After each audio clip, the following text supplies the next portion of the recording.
जय हिंद फ्रेंड्स, कैसे हैं आप लोग। आई होप आप लोग अच्छे होंगे और मस्त होंगे।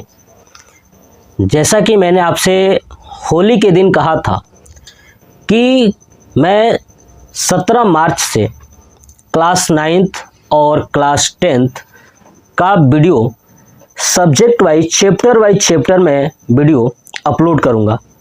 तो आज जो है कि 17 मार्च है और आज से मैं वीडियो स्टार्ट कर रहा हूं और आप लोग डेली कंटिन्यू जो है कि बैठ के देखिएगा, चीज़ों को समझिएगा, ताकि आने वाले 2026 में जो बोर्ड का एग्ज़ाम होना आप उसमें बेहतरीन प्रदर्शन कर सको। तो मैं आज आप लोगों को सब्जेक्ट्स का सिलेबस बताऊंगा, मैथ और साइंस की 2025 और 26 के स्टूडेंट्स जो भी हैं उनके लिए सिलेबस क्या है, उन्हें पढ़ना क्या है ना। ये पूरा डिटेल्स के साथ मैं चीज़ें समझाऊंगा। अब मैं कैसे पढ़ाने वाला हूँ एकदम एक्यूरेट बताऊंगा कि पहले ये टॉपिक्स पढ़ेंगे फिर ये टॉपिक्स। वैसे मैं बता दूं कि मैं चैप्टर वाइज चैप्टर ही आपको पढ़ाऊंगा, ठीक है, पूरा क्लियर कराऊंगा। क्योंकि एक चैप्टर जब आप करोगे ना तो उसी चैप्टर से दूसरा चैप्टर रिलेटेड है, दूसरे से तीसरा रिलेटेड है। ऐसे अगर आप एक किए उसके बाद तीसरे पे पहुंच गए तो ऐसे आपको समझ में नहीं आने वाला और फिर आपके लिए यही सबसे बड़ी समस्या हो जाएगी, ठीक है। तो चलिए आज मैं बता दूं कि ये जो वीडियो होगा ये क्लास 10 का मैथ्स यानी गणित, इसका पूरा सिलेबस यानी 2025 और 26 में क्या क्या पढ़ना है पूरा डिटेल्स के साथ मैं चीज़ें आपको समझाता हूँ। मैं बता दूं कि जो क्लास 10 के मैथ का जो सिलेबस है उसमें टोटल 14 चैप्टर पढ़ना है। कितने? 14 यानी 14 चैप्टर आपको पढ़ना है, ठीक है।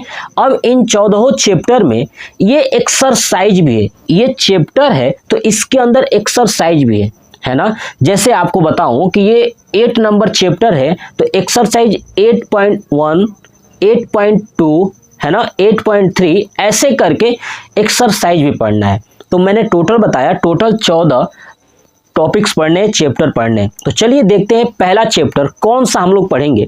और पहला चैप्टर का जितने भी एक्सरसाइज होंगे ना मैं वो कराऊंगा। और आप लोग एक चीज़ जानते हैं ना कि मैं जो भी चैप्टर स्टार्ट करता हूँ या जो भी एक्सरसाइज स्टार्ट करता हूँ उस एक्सरसाइज से रिलेटेड जो भी फार्मूला होते हैं, जो कॉन्सेप्ट होते हैं, पूरा कॉन्सेप्ट आपको मैं सिखाता हूँ। उसके बाद ही वो चैप्टर्स आपको कराता हूं, ये बात आप लोग जानते हैं, ठीक है। क्योंकि मैंने हर एक चैप्टर स्टार्ट करने से पहले ही उस चैप्टर का पूरा कॉन्सेप्ट समझाता हूं, ठीक है। तो ये ध्यान रखिएगा। चलिए तो पहला चैप्टर क्या है, क्लास 10 का जो सिलेबस है वास्तविक संख्याएं। क्या पढ़ेंगे? वास्तविक संख्याएं। सबसे पहले मैं आपको पढ़ाऊंगा कि संख्याएं क्या होती हैं, संख्याएं कितने प्रकार की होती हैं, ये पढ़ाऊंगा। उसके बाद पढ़ाऊंगा कि ये चैप्टर वास्तविक संख्या जो है इसके अंतर्गत कौन कौन सी संख्या आती है और कौन कौन सी संख्या को पढ़ना है, ये हम लोग पढ़ेंगे वास्तविक संख्या, है ना। तो वास्तविक संख्या के अंतर्गत चलिए दूसरा चैप्टर पढ़ेंगे बहुपद। क्या पढ़ेंगे? बहुपद, ठीक है। तो पहला वास्तविक संख्याएं पढ़ेंगे, ठीक है। इसके अंतर्गत जितने भी एक्सरसाइज होंगे सब हम लोग कंप्लीट करेंगे। और दूसरा पढ़ेंगे बहुपद, ठीक है। तीसरा पढ़ेंगे दो चर वाले रैखिक समीकरण युग्म, है ना। क्या पढ़ेंगे? दो चर वाले रैखिक समीकरण युग्म। जब मैं चीजें आपको पढ़ाऊंगा ना तो वहां पे समझाऊंगा कि दो चर का मतलब क्या है, रैखिक का मतलब क्या है, समीकरण का मतलब क्या है, युग्म का मतलब क्या है। मैंने बताया कि मैं कोई भी चैप्टर जब स्टार्ट करता हूं तो उस चैप्टर से रिलेटेड जो भी इंफॉर्मेशन है ना और A to Z मैं पूरा कंप्लीट कराता हूं ताकि आपको चैप्टर अच्छे से समझ में आए। चलिए चौथा चैप्टर पढ़ेंगे द्विघात समीकरण। क्या पढ़ेंगे? द्विघात समीकरण, ठीक है। मैं समझाऊंगा कि द्विघात क्या होता है, ये भी मैं चीज़ें आपको समझाऊंगा। समीकरण क्या होता है मैं पूरा डिटेल समझाऊंगा। तो सिलेबस समझ में आया। पहला वास्तविक संख्या, दूसरा बहुपद, तीसरा दो चर वाले रैखिक समीकरण युग्म और चौथा द्विघात समीकरण। पांचवा पढ़ेंगे समांतर श्रेणियां। क्या पढ़ेंगे? समांतर श्रेणियां। समझेंगे कि समांतर श्रेणियां क्या होती हैं, पूरा डिटेल्स समझाऊंगा। चलिए, छठवां पढ़ेंगे त्रिभुज। क्या पढ़ेंगे? त्रिभुज। और इसी त्रिभुज के अंतर्गत हम लोग ये भी जानेंगे कि समरूप क्या होता है, क्योंकि क्लास 9th में त्रिभुज में जो है कि सर्वांगसम, ठीक है, क्या सर्वांगसम, और पढ़े सर्वांगसम क्लास 9th में त्रिभुज में, और दूसरा पढ़ेंगे इसमें इस क्लास 10th में समरूप। तो मैं यहाँ पे आपको क्लियर बताऊंगा कि सर्वांगसम और समरूप में क्या अंतर है, इस चैप्टर में पढ़ने वाले हैं, ठीक है, और समझेंगे और सीखेंगे प्रूफ करना, है ना। चलिए, 7वां चैप्टर पढ़ेंगे निर्देशांक ज्यामिति। क्या पढ़ेंगे? निर्देशांक ज्यामिति, है ना। दो बिंदु दिया होगा एक्स वाई, ठीक है, और उन बिंदुओं के बीच की दूरी ज्ञात करेंगे, मध्य बिंदु ज्ञात करेंगे, है ना, और दोनों बिंदुओं को किसी न किसी अनुपात में बांट दिया जाए तो क्या होगा, पूरा डिटेल्स के साथ हम लोग पढ़ने वाले हैं। बात क्लियर होगी? तो मैं आपसे एक बात कह दूं कि सबसे पहले आप क्या करिए कि जो मैं सिलेबस लिखवाया हूं ना, ये सिलेबस आप नोट करिए, और मेरे साथ साथ जैसे मैं क्वेश्चंस जो कराऊं, है ना, जो चैप्टर पढ़ाऊं, उस चैप्टर का आप नोट्स प्रिपेयर करिए, नोट्स तैयार करिए। जितना आप बेहतरीन नोट्स तैयार करोगे ना, रिवीजन करने में आपका सबसे अच्छा समय लगेगा, और बेहतरीन से बेहतरीन आप रिवीजन कर सकोगे, और एक आप अपने लिए ब्रह्मास्त्र तैयार कर सकोगे, और बोर्ड एग्जाम में उस ब्रह्मास्त्र का प्रयोग करोगे। बाकी लोग तलवार का प्रयोग करेंगे, बंदूक का प्रयोग करेंगे, और आप ब्रह्मास्त्र का प्रयोग करोगे जिसका कोई तोड़ नहीं होगा। चलिए, अब हम लोग जानते हैं चैप्टर नंबर 8। चैप्टर नंबर 8 है त्रिकोणमिति का परिचय। क्या है? त्रिकोणमिति का परिचय। तो यहाँ पे साइन, कॉस, टेन, कोसेक, सेक, कॉट पढ़ने वाले हैं। Sine square theta plus cos square theta बराबर क्या होता है, ये पूरा डिटेल्स के साथ हम लोग त्रिकोणमिति के परिचय में पढ़ेंगे। साइन 30 का मान कितना होता है, साइन 0 का मान कितना होता है, 60 का मान कितना होता है, साइन 45 का मान, कॉस 45, टेन 90, पूरा डिटेल्स पढ़ने वाला है, ठीक है। मैं आपको तरीका भी बताऊंगा कि कैसे आप याद रखोगे कि त्रिकोणमिति का जो सूत्र है, ठीक है, और मान है, वो कैसे याद रखोगे, यहाँ पे हम लोग पढ़ने वाले हैं, ठीक है। दूसरा पढ़ेंगे 9 नंबर चैप्टर त्रिकोणमिति के कुछ अनुप्रयोग, यानी जो हम यहाँ पे चैप्टर नंबर 8 में पढ़ने वाले हैं त्रिकोणमिति का परिचय, उसका हम लोग प्रयोग करना सीखेंगे कि आखिर में इसका प्रयोग कहाँ होने वाला है।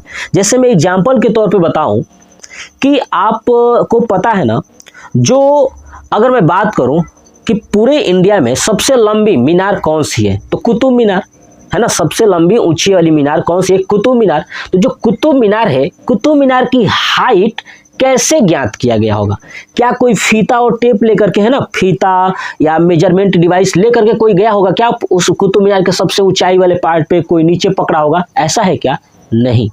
किससे मेजरमेंट किया जाता है? त्रिकोणमिति के कुछ अनुप्रयोग से। इससे आप मेजरमेंट कर सकते हो, बिना उस बिल्डिंग को टच किए आप मेजरमेंट कर सकते हो कि उसकी हाइट कितनी है। ये हम इसमें सीखेंगे, आपको सिखाऊंगा कि आप किसी बिल्डिंग को देख के कैसे बता सकते हो कि कितनी हाइट है। उस बिल्डिंग के ऊपर नहीं पकड़ना है फीते को, नीचे नहीं पकड़ना, उसको नापना नहीं है, आप ऐसे ही देख के बता दोगे। देखने का मतलब कैलकुलेशन चीजें समझाऊंगा कैसे कैलकुलेट किया जाता है, वो कैलकुलेशन समझ के आप बता सकते हो कि उसकी हाइट कितनी है। यहाँ पे हम लोग पढ़ेंगे त्रिकोणमिति के कुछ अनुप्रयोग में। बात क्लियर होगी? चलिए, उसके बाद पढ़ेंगे 10वें चैप्टर में वृत्त यानी सर्कल। वृत्त में बहुत सारी चीजें पढ़ेंगे हम लोग, है ना, कि वृत्त में कोण कैसे ज्ञात किया जाता है, पूरा डिटेल्स पढ़ेंगे, चिंता नहीं करना है। वृत्त की परिधि क्या होती है, त्रिज्या क्या होता है, जीवा क्या होता है, व्यास क्या होता है, A to Z वृत्त से संबंधित सब कुछ बताऊंगा। वृत्त कहते किसे हैं, डिटेल्स के साथ। क्लियर ना? चलिए, उसके बाद पढ़ेंगे 11 नंबर चैप्टर में वृत्तों से संबंधित क्षेत्रफल। क्या पढ़ेंगे? वृत्तों से संबंधित क्षेत्रफल। अगर मैं ये कहूं कि वृत्त का क्षेत्रफल का फार्मूला क्या होता है, तो पाई आर स्क्वायर, कोई भी बता देगा आसानी से कि पाई आर स्क्वायर होता है। लेकिन यहाँ पे वृत्तों से संबंधित क्षेत्रफल का मतलब क्या है कि पूरे वृत्त का क्षेत्रफल के साथ साथ उसके टुकड़े वाले पार्ट्स का भी बताना है। जैसे समझिए, देखिए ये हमारे पास एक वृत्त है, ठीक है। अगर मैं इस पूरे का क्षेत्रफल पूछूं तो आप पाई आर स्क्वायर का प्रयोग कर दोगे। लेकिन मैं ये कहूं कि देखिए इस वृत्त को ऐसे काट दिया गया एक जीवा के रूप में, अब बताइए इसका क्षेत्रफल क्या होगा, है ना। या मैं ऐसे काट दूं, ये वृत्त का केंद्र है तो केंद्र से मैं ऐसे काट दूं ये वाला, और कहूं कि बताइए इसका क्षेत्रफल क्या होगा, ठीक है। तो हम लोग ये चीजें पढ़ने वाले हैं वृत्तों से संबंधित क्षेत्रफल में। बात क्लियर समझ में आ गई ना? चलिए, उसके बाद पढ़ेंगे 12 नंबर चैप्टर में पृष्ठीय क्षेत्रफल और आयतन, यानी बेलन, शंकु, गोला, अर्धगोला, घन, घनाभ, सब इसमें पढ़ेंगे पृष्ठीय क्षेत्रफल और आयतन में। क्षेत्रफल ज्ञात करना, आयतन ज्ञात करना। जैसे आपने देखा होगा घर में गेहूं चावल रखने के लिए जो ड्रम होता है, कैसे डिसाइड होता है कि ये ड्रम 5 कुंटल का है, ये 2 कुंटल का है, ये 3 कुंटल का है। इस चैप्टर में मैं आपको चीजें समझाऊंगा, प्रैक्टिकल चीजें दिखाऊंगा भी कि कैसे पता किया जाता है, कैसे बनाने वाला व्यक्ति, जो ड्रम बनाने वाला व्यक्ति होता है ना, दुकानदार होता है, वो कैसे कह देता है कि भैया ये 5 कुंटल का ड्रम है, इसका प्राइस ये हो गया, ये 3 कुंटल का ड्रम है, इसका प्राइस ये हो गया। कैसे ज्ञात करते हैं तो मैं चीजें समझाऊंगा। आप कभी भी दुकान पे जाओगे ना तो ड्रम वाला कहेगा कि भैया ये 5 कुंटल का ड्रम है, तो आप जाके चेक कर लोगे कैसे 5 कुंटल का भैया दिखाओ, आप तुरंत वहां पे मेजरमेंट कर सकते हो कि कितने कुंटल का ड्रम है। ठीक है ना, मैं सिखाऊंगा। चलिए नेक्स्ट पढ़ेंगे 30 नंबर सांख्यिकी, स्टैटिक्स है ना, सांख्यिकी पढ़ेंगे। ठीक है, इस सांख्यिकी चैप्टर हार्ड बच्चों को लगता है लेकिन है नहीं, बहुत आसान है सांख्यिकी, है ना, बहुत ही आसान है। मैं चीजें सिखाऊंगा, माध्य ज्ञात करना, बहुलक ज्ञात करना और माध्यिका ज्ञात करना। ठीक है, यानी माध्यक, सॉरी माध्यिका जिसको बोलते हैं माध्यक बोल सकते हैं, है ना। तो माध्य, माध्यक और बहुलक ज्ञात करना सीखेंगे सांख्यिकी में। बात क्लियर हुई? चलिए उसके बाद लास्ट चैप्टर पढ़ेंगे प्रायिकता। क्या पढ़ेंगे? प्रायिकता, यानी प्रोबेबिलिटीज। तो प्रायिकता क्या है? एक सिंपल सी बात कहूँ ना कि दुनिया में जो भी हम कार्य करते हैं ना, सब प्रायिकता पे ही करते हैं। ठीक है ना, जैसे आप देखिए, आपने क्या किया होगा, YouTube पे जाके आपने सर्च किया होगा कुछ अन्य वीडियो, हो सकता है मेरा वीडियो रिकमेंडेड में आ चुका हो, आप उस चीज को देखे होंगे, हो सकता है मेरे पढ़ाए हुए तरीका आपको समझ में आ रहा हो, तो आप चैनल को सब्सक्राइब कर सकते हैं।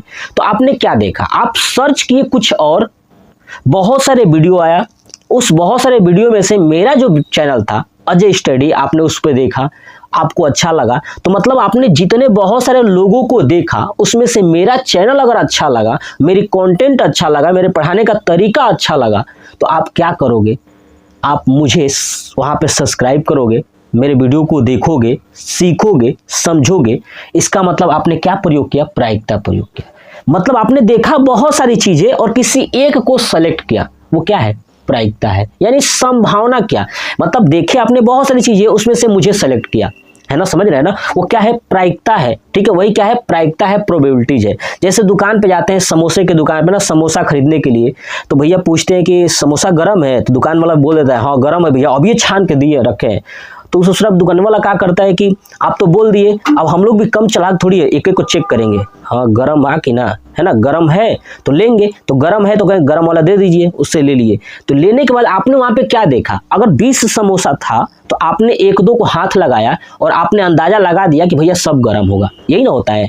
अगर 20 समोसे थे, उसमें से मैंने 2 को टच किया, हाँ यार गर्म है, तो इसका मतलब सब अभी ताजा है, तो दे दो भैया। तो वहां पे प्रायिकता हमने प्रयोग किया। किसका प्रयोग किया? प्रायिकता, यही है प्रोबेबिलिटीज, है ना।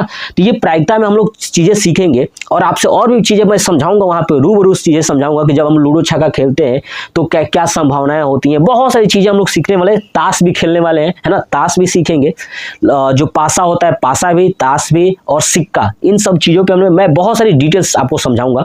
ठीक है, तो ये था टोटल हमारा 14 चैप्टर, और इन चैप्टरों को हम लोग बेहतरीन तरीके से पढ़ने वाले हैं क्लास 10th का। तो आज का जो सिलेबस, कल से मैं एक एक चैप्टर पढ़ाऊंगा, वास्तविक संख्याएं क्या होती हैं, यानी संख्याएं क्या है, ठीक है, उसके बाद वास्तविक संख्या, उसके बाद चैप्टर स्टार्ट करूंगा और चैप्टर के अंदर A to Z धीरे धीरे करके आपको पूरा सिलेबस कंप्लीट करा दूंगा। बोर्ड एग्जाम से पहले आप देखोगे कि आपके पास ब्रह्मास्त्र होगा, ये मैं पहले भी कह चुका हूं, ये ब्रह्मास्त्र ही है जो आपके लिए सबसे बेस्ट होगा। ठीक है, तो सबसे पहले आप इसका स्क्रीनशॉट ले लीजिए और लेने के बाद जैसे मैं पढ़ा रहा हूं ना, जैसे समझा रहा हूं, वैसे आप नोट्स बनाइए। मैं कहूंगा, हमेशा एक ही चीज कहता हूं, मेरे क्लास में जो ऑफलाइन भी बच्चे हैं ना, उनसे भी यही कहता हूं कि भैया आप सबसे पहले नोट्स बनाइए, ठीक है। और ये जो वीडियो है ना, ये मेरे ऑफलाइन बच्चों को लिए भी है, और जो आप लोग ऑनलाइन हैं उनके लिए भी है। जो मेरे से आके नहीं पढ़ सकते वो मेरे इस चैनल पे पढ़ लेंगे, और जो मेरे यहाँ ऑफलाइन पढ़ते हैं उनके लिए तो प्रॉपर एक रिवीजन हो जाएगा, क्योंकि मैं ऑफलाइन में यही चीज़ें पढ़ाऊंगा, ठीक है, और यहाँ भी पढ़ाऊंगा वही चीज़ें, उनके लिए रिवीजन हो जाएगा और बहुत सारे कॉन्सेप्ट आपको चीज़ें सिखाऊंगा। तो आपने इसका स्क्रीनशॉट ले लिया होगा, ठीक है, और अच्छे से तैयारी करिए, ठीक है। तो वीडियो कैसा लगा कमेंट बॉक्स में कमेंट करके जरूर बताइएगा। जय हिंद।